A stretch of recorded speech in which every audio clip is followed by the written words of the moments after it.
តោះទៅលេងវត្តដំណាក់ខេត្តសៀមរាបទាំងអស់គ្នា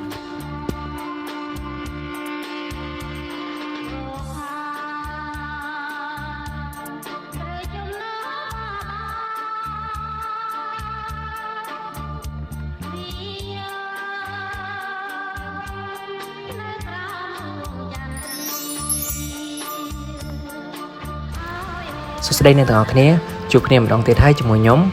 ហើយលើកនេះខ្ញុំនឹងនាំអ្នកទាំងអស់គ្នាទៅលេងនៅតាមវត្តអារាមវិញម្ដងអ្នកទាំងអស់គ្នាហើយវត្តដែលខ្ញុំកំពុងទៅនេះគឺជាវត្តដំណាក់ខេត្តសៀមរាបអ្នកទាំងអស់គ្នាសម្រាប់ខ្ញុំវត្តដំណាក់នេះជាទីកន្លែងដែលខ្ញុំមានអនុស្សាវរីយ៍គួរសមដែរដោយសារតែកាលពីខ្ញុំនៅរៀននឹងខ្ញុំធ្លាប់ជួបជុំមិត្តភ័ក្តិមកធ្វើកិច្ចការសាលាផ្សេងៗនៅទីនេះអ្នកទាំងអស់គ្នាហើយបើតាមអ្វីដែលខ្ញុំដឹងអ្នកទាំងអស់គ្នាវត្តដំណាក់នេះ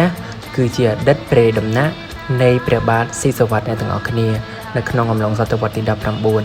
ប៉ុន្តែក្រោយមកព្រះរាជដំណាក់ត្រូវបានផ្លាស់ប្ដូរទីតាំងទៅជិតអាស្រមនៃព្រះអង្គជ័យព្រះអង្គចោមវិញ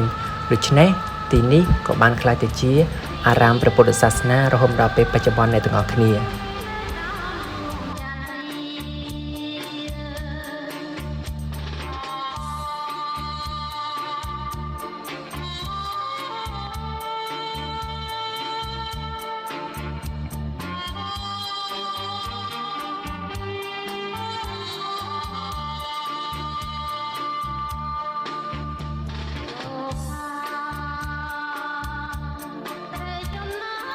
ហើយក្រៅពីអ្នកទាំងអស់គ្នាអាចមកអង្គុយនៅទីនេះ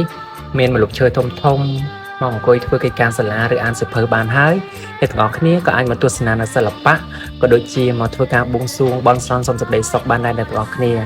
ហើយសម្រាប់ខ្ញុំគឺខ្ញុំស្រឡាញ់ស្ថាបត្យកម្មនៅនេះមែនទែនដោយសារតែវាជាស្ថាបត្យកម្មបែបខ្មែរលាយជាមួយនឹងបែបអាណានិគមអ្នកទាំងអស់គ្នាដូចអ្នកទាំងអស់គ្នាបានឃើញរូបព្រះវិហារនេះចឹងអ្នកទាំងអស់គ្នាខ្ញុំសែនស្រឡាញ់សិល្បៈបែបនេះមែនទែនអ្នកទាំងអស់គ្នាអូខេ